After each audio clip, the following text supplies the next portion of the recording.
Welcome to Canada's podcast. Hello, this is Robert Smigel with Canada's podcast, where we talk to the entrepreneurs who are making it happen here in British Columbia. Today, our guests are Ed and Natasha Tatton. They are the co-founders of BReD, a B-certified vegan sourdough bakery located in the premier ski and mountain bike resort of Whistler, British Columbia, Canada. The bakery specializes in sourdough and vegan baked goods. Their new debut cookbook is also called BReD. It is a homage to the Tatton's bakery and mission to inform and provide their community with cruelty-free food. Natasha and Ed, welcome to Canada's podcast. I appreciate you both taking the time to share your entrepreneurial journeys with the rest of Canada. Thank you, Robert. It's so good to be here. We've been listening to this show for a long time, so it's really nice. Thanks for having me. Okay, let's start off. Just tell us a little bit more about yourself and your current business. I know that you guys are from the beautiful country of England. Why don't you start from there? Yeah, so Natasha and I met 20 years ago. We worked together in a bar restaurant, and we talked, over traveling and things like that. We've both, Natasha was an English teacher, I was a chef, so we were able to travel the world together, worked in Australia and New Zealand, and then back in England, Natasha was sort of teaching and doing some like hospitality work, and we had discussed opening a restaurant or something together, but I always sort of held back on that because I didn't want to ruin our relationship. I knew what I was like in the kitchen and can be a bit heated sometimes, but eventually in 2013 we moved to Whistler, the classic Whistler story of moving here for 6 months and then move on to Montreal, and we're here 10 years later. So yeah, eventually we decided to open a bakery together, which is seemed a little bit less stressful than a restaurant, but it still definitely has a lot of challenges. Okay, so you got this. How long have you guys been in business for? 5 years. 5 years. Okay. Yeah. And has it been growing? Is it? Yeah, we tested the market first. Ed kind of had a side hustle going while he was still working at a restaurant. So that was in 2016. But then 2019, we opened the doors of our bakery for the first time. Okay. Yeah, it was very grassroots. It was kind of minimal investment. I think $1,000 or something like that, just to pay for some baking tins and a little bit of extra equipment. But yeah, just rented the kitchen. I was a sous chef of a sort of farm to table restaurant here in Whistler. Approached them and said, can I? It's just a side hustle essentially to put towards buying a truck and eventually our wedding. And it grew from just making 30 loaves a week to about 150. And like Natasha mentioned, it was a community focused, word of mouth, very small grassroots business, and it was the community that asked us to open a bakery. Okay.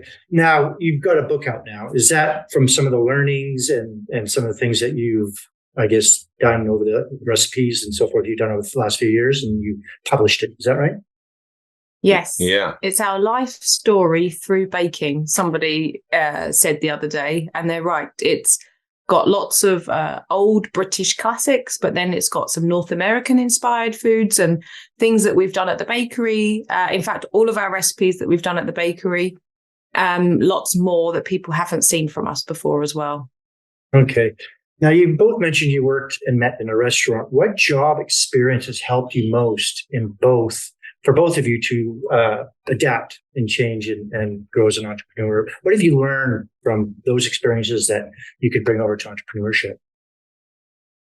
I think for myself, I had a lot of experience as a chef and as a manager, but being an owner is totally different. You kind of have to wear all the hats. You have to, for us, we're working in there day in, day out. So we're working there as an employee essentially, but then we also have all the admin and everything else to do. So personally, I've learned to manage, everyone's expectations, the customers, the staff, and sort of look, at every sort of angle, basically.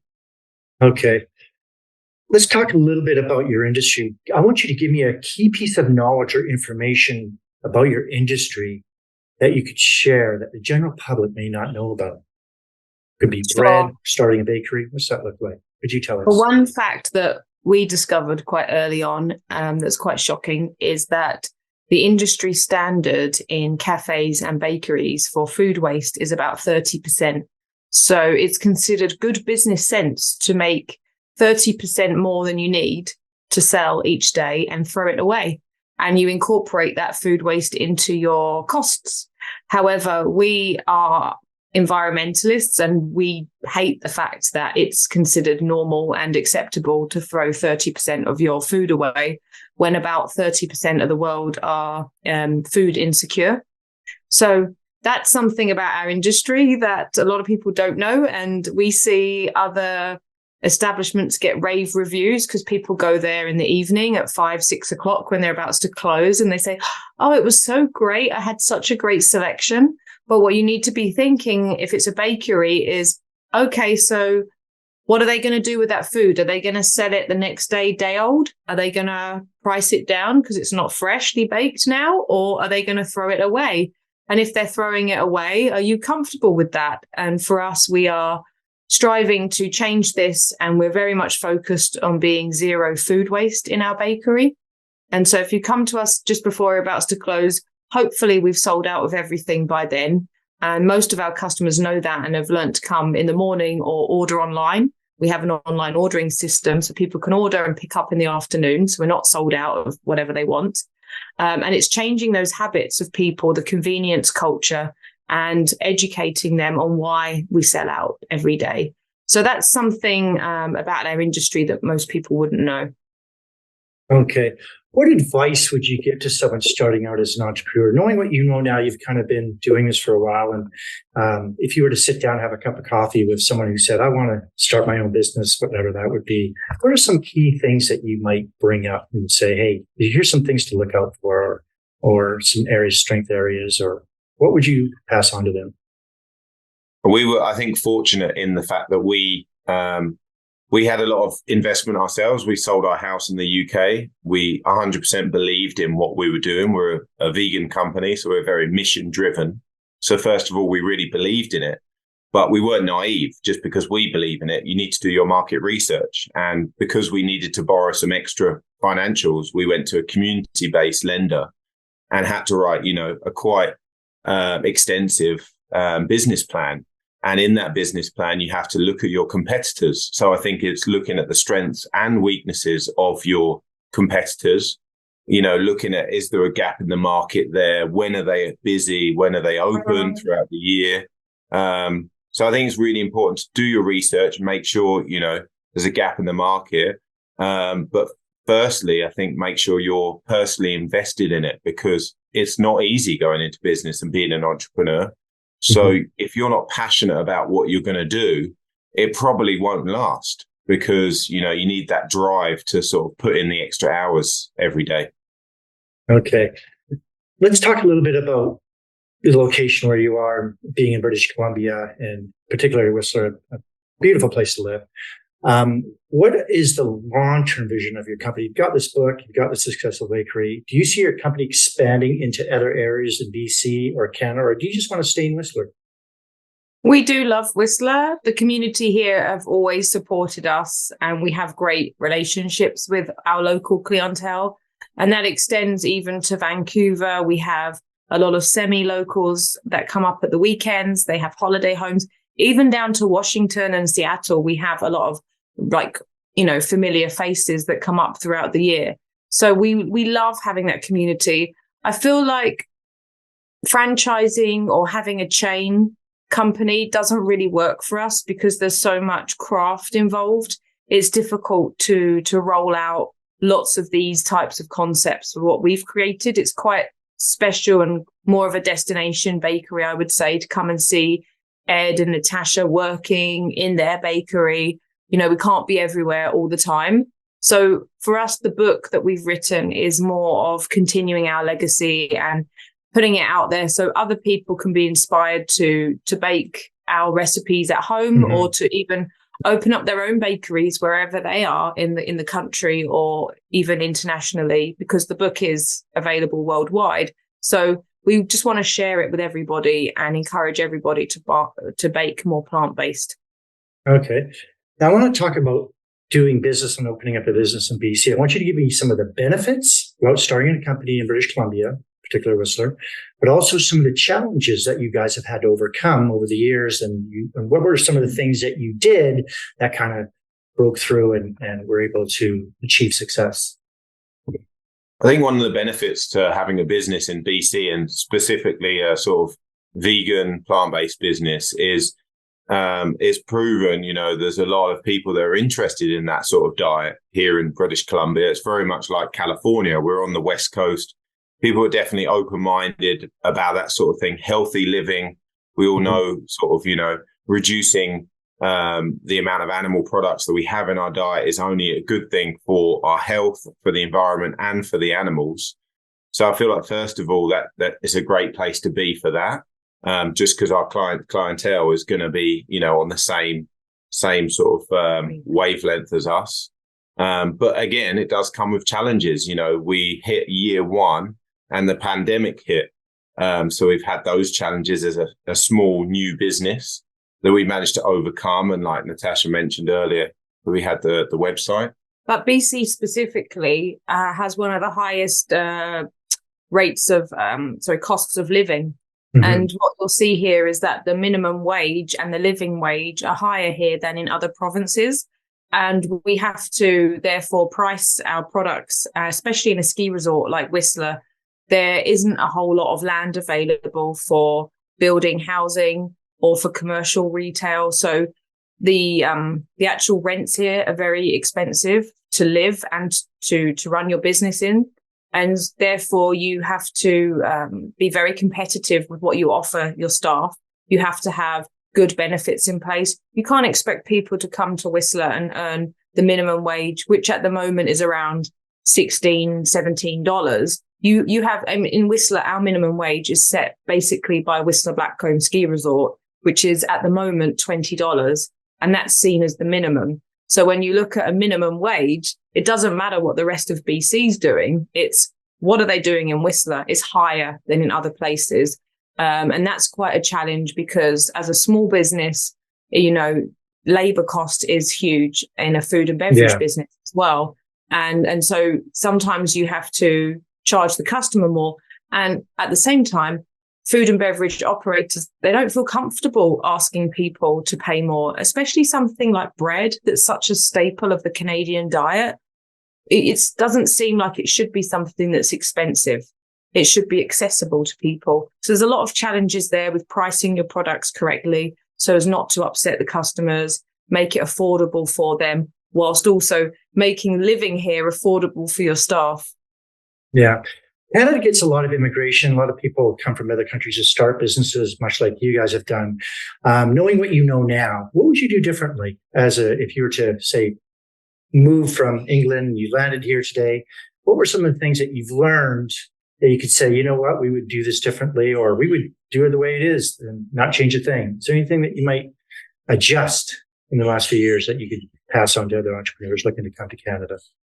I personally wish that I'd read the book Profit First. That's been very instrumental. We have a cash flow system in our business called Profit First that you can read about, look into.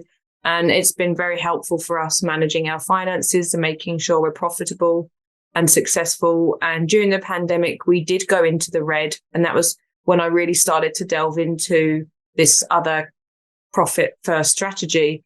And actually, it's accelerated our growth massively from getting out of the red into the black and being able to offer those competitive benefits that I was talking about, adding in like the pension plans and extended medical benefits, wellness benefits, and retention bonuses and things like that. So I wish that I had learned and employed that strategy from the beginning.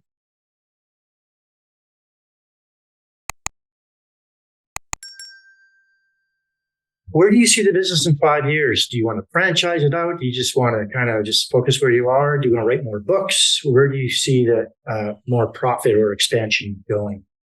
Yeah, I think it's for us, we're going to just see where the book goes, what doors that opens, and just be open to change and adapting the business.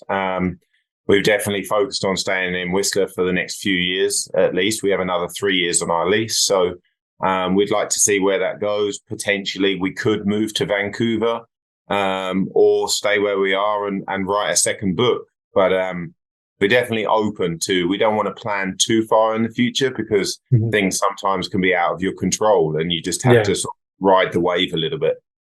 Okay. Let's talk a bit about routines, and entrepreneurs need to be physically, mentally up to speed with everything. And what does that look like for you? How seriously do you take your health and your work-life balance and not work? I mean, you're in Whistler, obviously you're in a lifestyle resort town, but I imagine you work a lot. But how do you balance work and how do you balance being able to enjoy life? It's a tricky question with writing a cookbook and writing and you got a lot going on. Like the whole work-life balance is non-existent.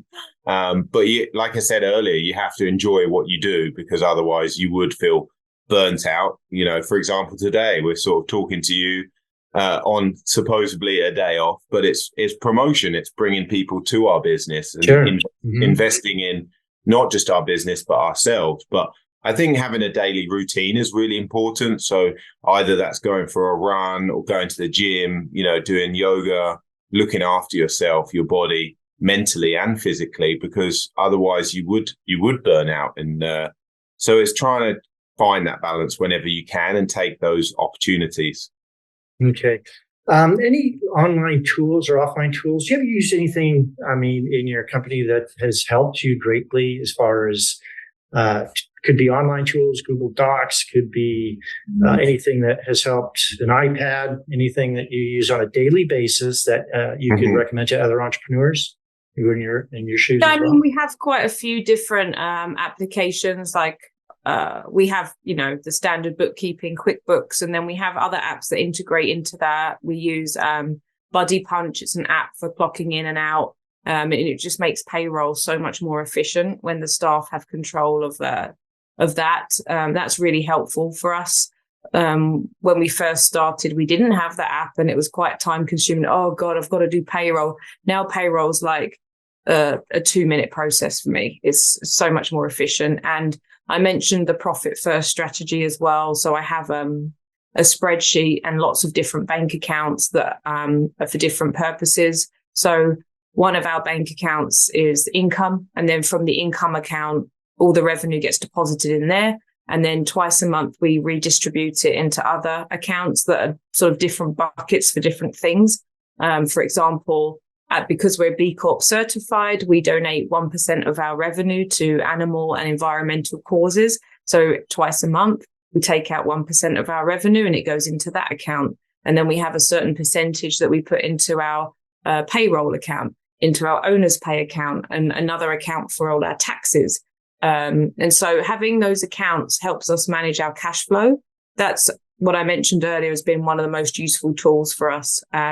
And it helps us just clock into our bank account to see exactly where we are on a day-to-day basis with our finances. And a lot of other small business owners I know, they get so busy with their business, they sort of leave their books to the end of the month and they don't really know where they're at with their money. So that's been really important to us. It sounds like accounting, you got that down, and it's a very important part of the business, obviously. But would you say that consumes 20% of your time in the business? Not anymore. Much less. Twice a month I can go in and reallocate everything, and then meetings monthly or quarterly, depending on what we've got going on with our accountant, to review it, see if we want to adjust our percentages. It just keeps everything ticking over. And it's really important in a seasonal business like Whistler. We have huge highs, Christmas through to Easter. Most of the businesses here take most of their revenue in that 6 months. And then the rest of the year, especially in the fall and the spring, are much, much lower, maybe even making a loss sometimes. So you need to prepare for that. You need to have what we call a smoothing account, to have sort of funds that you've saved up in the good times to get you through the bad times. Well, it's interesting you say 20%. I feel like you could end up using 20%. And we didn't know we had a bad bookkeeper until we had a bad bookkeeper. And we thought we were saving money. But now our new bookkeeper accountant company is 5 times more expensive than what we were originally paying for. But they've enabled us to make more money and be, cash positive. So it's an investment in that.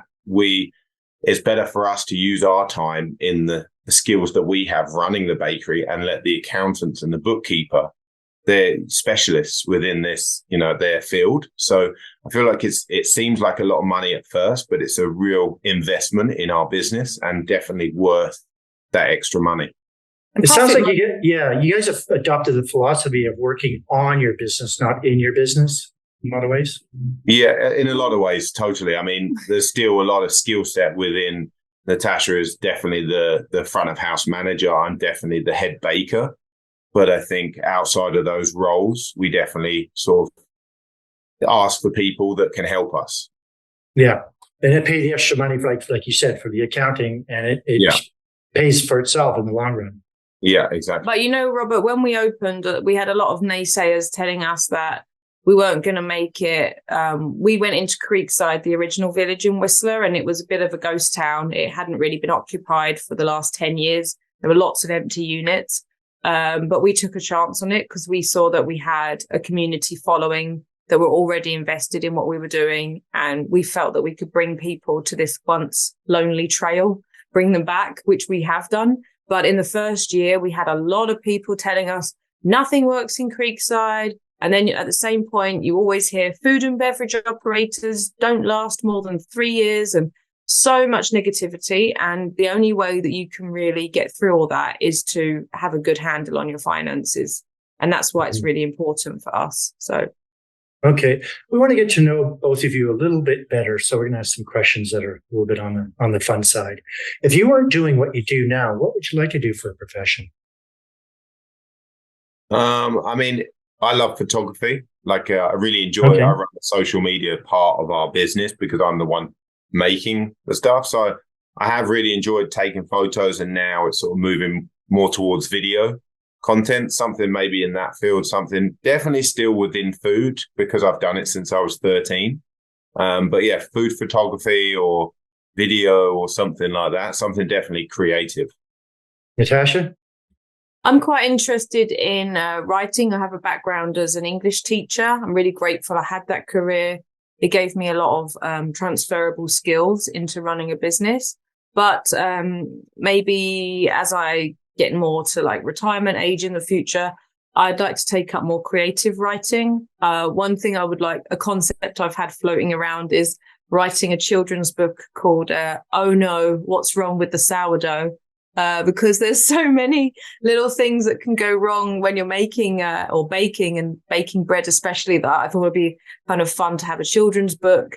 And I've had some other ideas for more adult books and non-fiction books that I might like to write. But right now I'm really focused on this book that we've written together, our recipe book, and pushing our business forward as well. What 2 words would you use to describe yourself and why? Do you want to go first, or should I go first? You go first. I would say I'm pretty resilient. Okay. And hardworking. Okay. Natasha? He took my word. I was going to say resilient and tough. Okay. So that's the key. You have to have such a thick skin. You do. Yeah. Characteristics of an entrepreneur is definitely being able to, be resilient, persistent, and go through the hard times, the challenges, and still keep going. So, Okay. Anything keeping you guys up at night? Anything? Loads. The sourdough, the temperature change, that changes a lot throughout the year. When you're hiring new staff, are they going to show up for work the next day? And we've had a bunch of there was a neighboring business that had a fire recently, and we came to work, there's a security guard outside, and all sorts of crazy things can keep us up all night there. But you just have to make sure you work really hard so you have a good night's sleep. Okay. Is there any advice that you have received either from a mentor or other entrepreneurs along your journey that you can pass on to entrepreneurs throughout Canada? Has someone told you something like when you start your business, here's a key nugget of advice that I would recommend, or anything like that from a mentor? Yeah, it was don't work hard, work smart, we were told. I think it's also important to listen to your customers and listen what they want, because if they feel heard and you implement one of their ideas, for example, one of our we do an olive focaccia, and they said, we love these olives, can you do them on the side, like as a deli item? So we introduced more deli items to the business. And when they come in and now they can buy them, you can buy, flour from us, less packaging, and we can do it at a cheaper cost as well. Then they feel heard and they're even more invested into your business. Yeah. So would you say that 80% of your customers will return, 20% new? It depends on the time of year. I mean, in the time we're in now, which is autumn, most of our customers are local. We know all of their names. We know their families. We know where they work. We have really strong relationships with our customers that are local. But obviously, we're in a ski resort. So when it gets to January, February, March, we're getting people from all over the world coming through. So overall, yes, most of our customers are returning customers, but a lot of the time they're just here as a destination visit in Whistler. The great thing is that they will tend to come and tell us they followed us on Instagram for a few years, and they've perhaps chosen Whistler for their ski holiday because they knew that there was this bakery there that they wanted to visit as well. So we might not always see them as customers, but we'll have them as an engaged follower. And that's quite valuable as well, because then they'll tell other people to come here on vacation and visit this bakery. So we definitely have a very engaged following and audience. Has anyone come into your bakery that was from a country you would never expect, or somewhere from very far away country that heard about you? We get people in all the time from like Scandinavia. We've had somebody in from Jamaica. That was interesting because you don't really think that people in Jamaica are going to come to the ski resort very often. So that's cool. We had one customer, a lady.